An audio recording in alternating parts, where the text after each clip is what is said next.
सुबह पढ़ो या रात को, दिल में सेफ रखो इस बात को कि सफल बनाना है एक दिन अपने आप को। मैं Sweety Sharma, welcome to learning 24 India. आज आपको जो थ्योरम्स करवाने जा रहे हैं वो एग्जाम में आने वाली इंपॉर्टेंट थ्योरम है। सारा साल आप लोगों ने अगर कुछ नहीं किया तो ये थ्योरम भी कर जाओगे तो कंपार्टमेंट आने का जो डर है वो आपके अंदर से खत्म हो जाएगा। Very very important theorem. तो आज हम स्टार्ट करते हैं theorem number 1, Pythagoras theorem. Statement: in a right angle triangle, the square of the hypotenuse is equal to the sum of the square of other two sides. तो इस question में हमें दिया गया है इन राइट एंगल ट्रायंगल, एक दिया गया राइट एंगल ट्रायंगल। तो हम यहां पे एक राइट एंगल ट्रायंगल सबसे पहले बनाएंगे। जो राइट एंगल ट्रायंगल होगी वो होगी A B C, right angle triangle. The square of the hypotenuse is equal to the sum of the square of the other two side. Hypotenuse, तो flat height कौन सी होती है? हाइपोटेन्यूज। तो ये वाली जो ए बी है ये हो गया परपेंडिकुलर एंड बी सी क्या हो गया? बेस। अब क्वेश्चन के अकॉर्डिंग हम जब भी हम कोई थ्योरम करते हैं इसको कुछ पार्ट्स में करते हैं, क्योंकि जो एग्जामिनर होता है वो हमें पार्ट्स में जो मार्क्स देता है इसके कुछ दो जो गिवन होता है वो 1.5 का होता है, उसके बाद 2 प्रूफ होता है, फिर कंस्ट्रक्शन होती है, फिर प्रूफ होता है। तो 4 स्टेप्स में ये जो क्वेश्चन चलता है।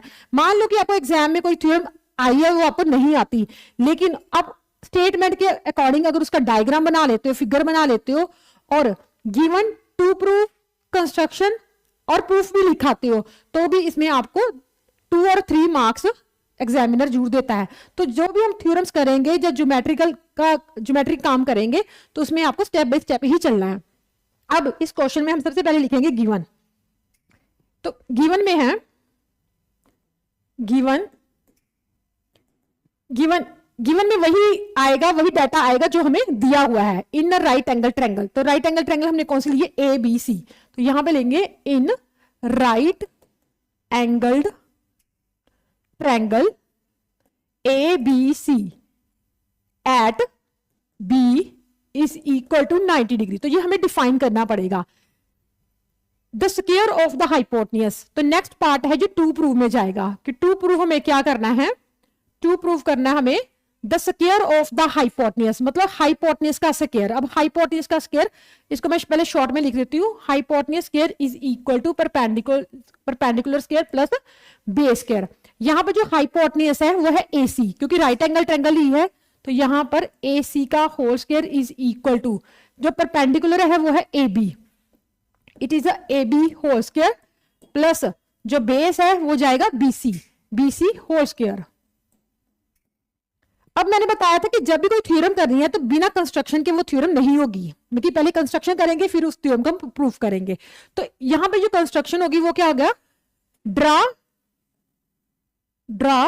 BD perpendicular on AC, draw BD perpendicular on AC।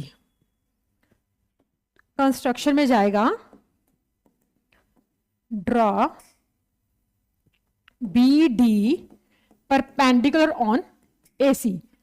अब जो इसका 4th पार्ट है वो जाएगा प्रूफ में। प्रूफ ही जो है इसका मोस्ट इंपॉर्टेंट पार्ट जाएगा। अब जब प्रूफ करना है तो सबसे पहले देखो क्या है? AB, हम राइट हैंड, ये लेफ्ट साइड है ये राइट साइड है, तो राइट हैंड साइड में थ्योरम को कभी भी रट्टा नहीं करना, क्रैम नहीं करना। जो हम पार्ट हमने प्रूफ करना है उसी के अकॉर्डिंग हम जो है ट्रायंगल सेलेक्ट करेंगे। अब है AB। अब देखो ना AB के लिए ये है AB के लिए मुझे पूरी ट्रायंगल लेनी है ABC। हम ये थ्योरम बड़े शॉर्ट में करेंगे। इन triangle ABC and triangle ADB and in दोनों ट्रायंगल में BD परपेंडिकुलर ऑन AC। तो जब भी किसी ट्रायंगल में एक वर्टेक्स से एक साइड पर परपेंडिकुलर ड्रॉ किया जाता है तो सबसे पहले हम उस ट्रायंगल को सिमिलैरिटी में प्रूफ करते हैं। सिमिलैरिटी में means in triangle ABC and ADB angle A is equal to angle A, this is a common angle, दोनों के अंदर है common angle. Angle ABC angle A B C is equal to angle A D B. जहां आप ऐसे भी लिख सकते हो angle B is equal to angle D, each 90 degree, each 90 degree. अब दो ट्रायंगल सिमिलर हैं और इसमें B D perpendicular A C है, तो ये दोनों ट्रायंगल क्या होगी, A B C is similar to triangle A D B by angle angle criteria, by angle angle criteria. अब दो ट्रायंगल सिमिलर और साथ में B D perpendicular in A C, तो इट मींस इनके जो रेशियो होंगे वो क्या होंगे, प्रोपोर्शन होंगे। अब रेशियो प्रोपोर्शन कैसे करने हैं, यहां पे हमें चाहिए ए बी का स्क्वायर। तो स्टूडेंट से मोस्टली यहां पे आके गलती होती है, मिस्टेक होती है। और गलती कहां से होती है कि ए बी का होल स्क्वायर चाहिए, तो यहां पे A B is equal to, यहां पे ए बी लिख दो, A B is equal to A B, और इस साइड से ए बी के साथ उसकी जो कॉरेस्पॉन्डिंग साइड का जो रेशियो प्रोपोर्शन होगा वो होगा B D, A D upon A C. यहां पर आएगा A D upon A C, A D cross multiply करेंगे तो यहां पे आएगा ए बी का whole square is equal to A D into A C. Means ये वाली साइड और ये वाली पूरी साइड का रेशियो का होगा, प्रोपोर्शन होगा, क्योंकि जो ए सी है वो बड़ी वाली ट्रायंगल में है और जो ए डी है वो छोटी वाली ट्रायंगल में है। दो ट्रायंगल सिमिलरली हैं, तो एक का जो दूसरी साइड का जो कॉरेस्पॉन्डिंग साइड है उनके रेशियो आपस में प्रोपोर्शन होंगे। अब जो नेक्स्ट ट्रायंगल है,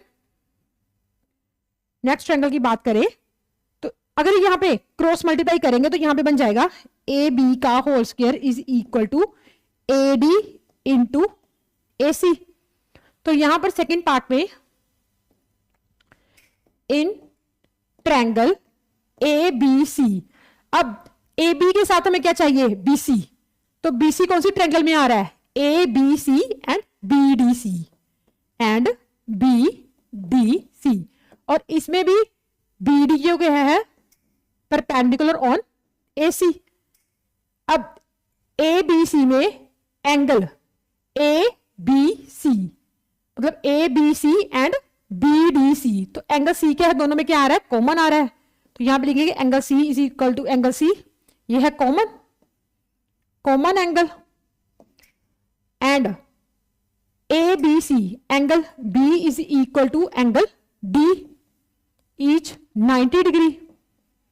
अब दो जो प्रॉपर्टीज होल्ड होगी, जैसे यहां पे दो प्रॉपर्टीज होल्ड हुई थी और ट्रायंगल जो होगी सिमिलर होगी थी, यहां पे दो प्रॉपर्टी होल्ड होगी और साथ में बी डी जो है एसी के ऊपर परपेंडिकुलर है। वर्टेक्स जो है, एक ट्रायंगल का जो वर्टेक्स है वो 90 डिग्री का एंगल बना रहा है, एक साइड पर 90 डिग्री का एंगल बन रहा है। तो इट मींस ये दोनों ट्रायंगल क्या होगी, सिमिलर होगी। Triangle A B C is similar to triangle B D C. ये भी कौन सी प्रॉपर्टी होगी, एंगल एंगल क्राइटेरिया। अब सिमिलर होने से रेशियो क्या होंगे, इनके प्रोपोर्शन हो गए। तो प्रोपोर्शन कैसे होंगे, जैसे अभी बीसी चाहिए तो यहां पे भी बीसी आ जाएगा और यहां पर भी बीसी आ जाएगा। अब इस ट्रायंगल का तो जो हाफ पार्ट है वो है डीसी, तो यहां पर आएगा एसी। डीसी एक साइड से, क्योंकि बीसी जो है इस ट्रायंगल से और डीसी रेशियो इस साइड से आ जाएगा, यहां से आ जाएगा एसी और यहां से आ जाएगा बीसी। जैसे ये वाला पार्ट चल रहा है वैसे उसी ट्रायंगल का चलेगा।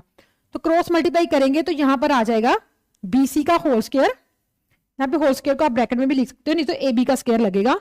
बीसी का whole square is equal to DC AC into DC, AC into DC.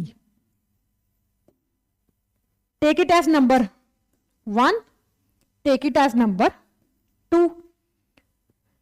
अब क्वेश्चन के अकॉर्डिंग इन दोनों पार्ट को क्या किया गया है, इन दोनों में कौन सा रिलेशन है, ए बी का होल स्क्वायर प्लस बीसी का होल स्क्वायर, इन दोनों में प्लस का रिलेशन है। तो it means adding on both side. अब इनको जब ऐड करेंगे, adding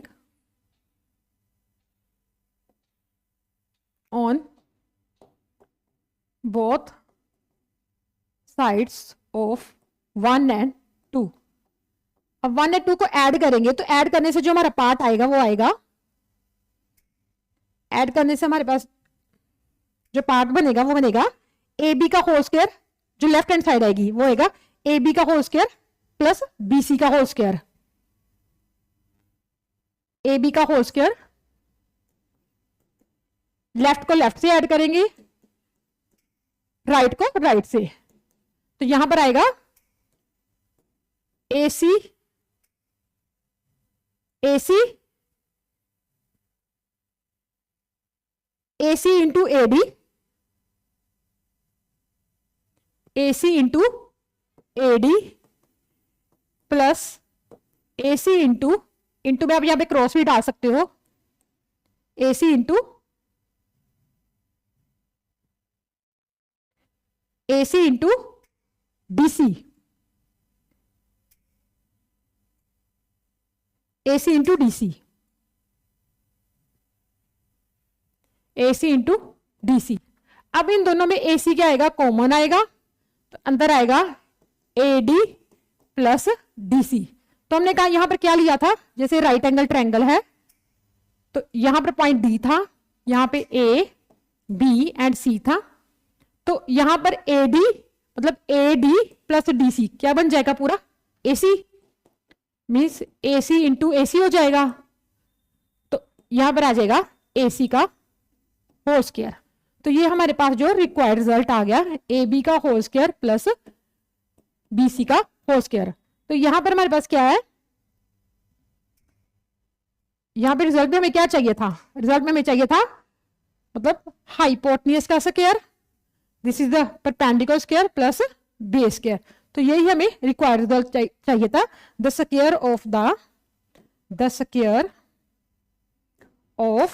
the hypotenuse is equal to the sum of the square of other two sides।